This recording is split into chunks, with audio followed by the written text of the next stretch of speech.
Hi everybody, Dan Illman, Mike Beer, race number 10 at Belmont Park on Saturdays, the Grade 1 Joe Hirsch Turf Classic. Let's take a look at the field of grass runners going a mile and a half on the Widener Turf Course. $500,000 is the purse, and we're going to begin with the number 3 Oscar Performance, who's the best 3-year-old turf horse in the country. He's going to try his elders for the first time, and I guess now's the time to try it. He won the Secretariat like breaking sticks last time out in a race, same distance, same day as the Arlington Million for older horses. He ran faster. Yeah, he did. He's a really, really nice horse, and you know there are plenty of things to like about him. Not just that he's won back-to-back Grade 1s, and he's got that really pleasing running style where he's got a lot of speed. They can put him right on the front, but if he doesn't make the lead, he didn't make the lead in the Secretariat. He's fine with that. I guess what's really working against him here is he's got to go a mile and a half, which you don't know if he can get that far.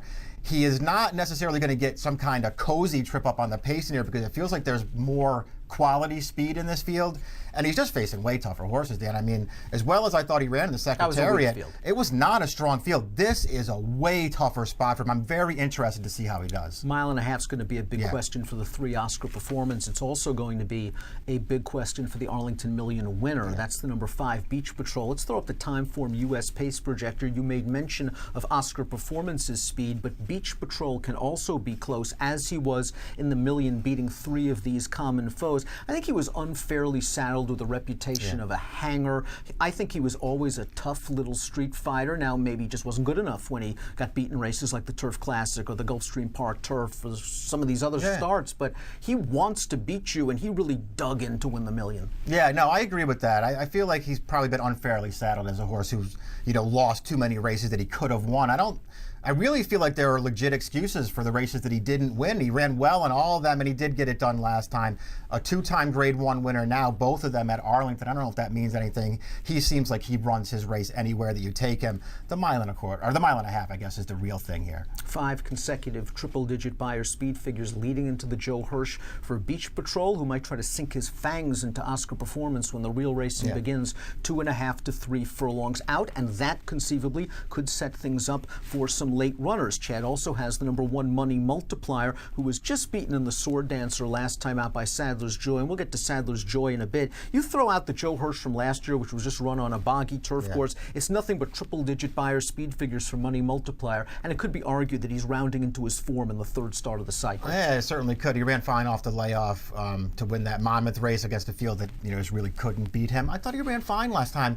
He got a really good trip in that race. He drove up towards the leaders ahead of Sadler's Joy in that race. He never really could get by to the lead in there, and then Sadler's Joy outfinished him at the end.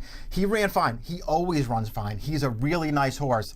I just happen not to be a very big fan of his, and if he's going to be, you know, either the favorite or a close second choice in this race, I'm going to try and beat him. If you believe distance is the great equalizer in this race, then you probably look no further than the 4 Sadler's Joy, who won the Sword Dancer at a mile and a half, won the Pan Am at a mile and a half. This is his distance. Does he get enough pace? I think the pace will be fast. I don't think it will be I think the pace will be fair. I agree. Not fast.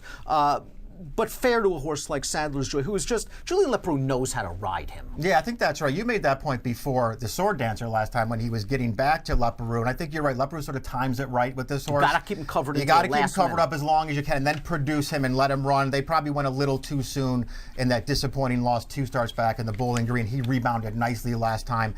I really felt like that was a good performance for this horse, and your point about the distance is really well taken. I think longer is better for this horse. In a lot of ways, Dan, I just feel like he's the horse to beat right back in this race. The number 10, the Gray Gatsby, is a Group 1 winner overseas. The problem is his last win was the Irish Champion Stakes of 2014.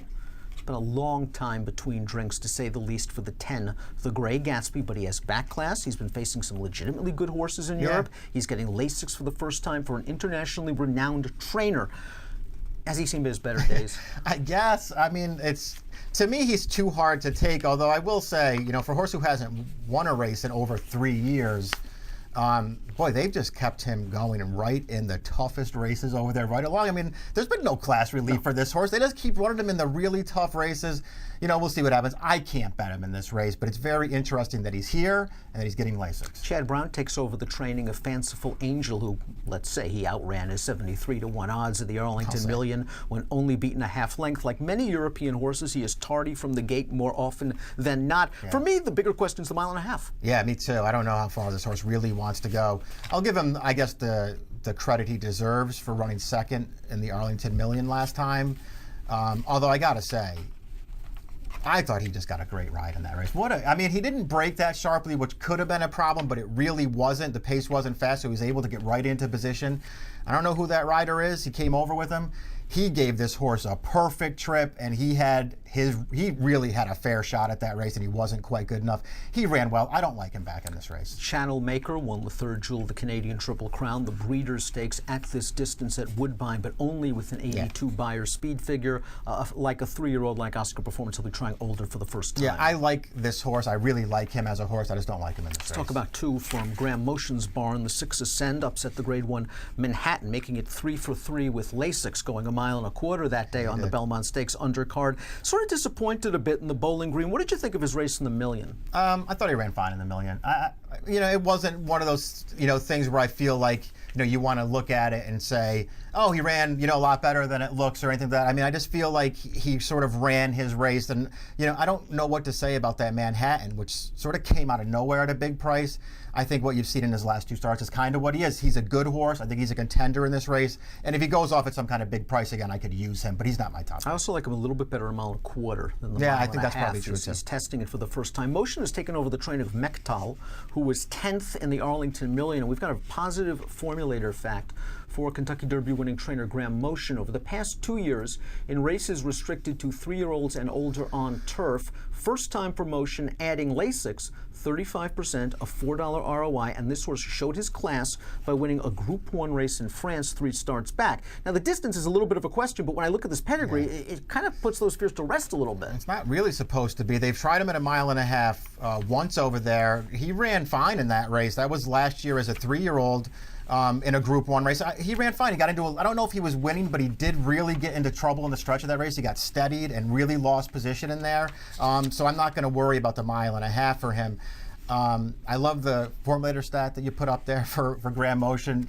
He just seems to do well with these horses. And to me, anyway, this is the horse that you want out of the Arlington Million. And I'm not taking anything away from Beach Patrol, who won it, or Fanciful Angel, who ran second at a big price. But the horses that ran 1, 2, 3 in there got absolutely perfect trips. This horse had real trouble. I think he got a terrible ride from Dettori in there. I know Dettori's a world-class rider. He did not give this horse a good trip. He got in real trouble on the turn of that race, and he was running at the end. I think that's an underrated performance, and now it's Lasix and a switch to Motion, and he's got the back class. This is the spot for this horse. Nightpaul Chatterpaul has 2 horses coming off the claim, Converge and Tricked Up, both 50-1 on the morning line. As we take a look at our picks, pretty sure I know who Mike's going with. That was a strong declaration of confidence. And the number 8, Mechtal, who should be a very nice price, 15-1 on the morning line. Junior Alvarado, renowned for his work in turf races. You're going 8, 4, and 5. I love Beach Patrol's grit. Me too. I think he's going to be in the thick of things as usual, turning into the stretch, and we'll see if he's good enough for Chad Brown. I'm going 5, 4, 1, and 3 in the Grade 1 Joe Hirsch Turf Classic at 1.5 miles. Race number 10 at beautiful Belmont Park on Saturday. An expected post time of 5:45 Eastern. And if you are playing the Belmont card from home, $300 sign-up bonus if you head on over to drf.com/fall and sign up for DRF bets. Please use the promo code FALL300. We'll see how good Oscar Performance is as he takes on older horses for the first time in the Joe Hirsch. Best of luck.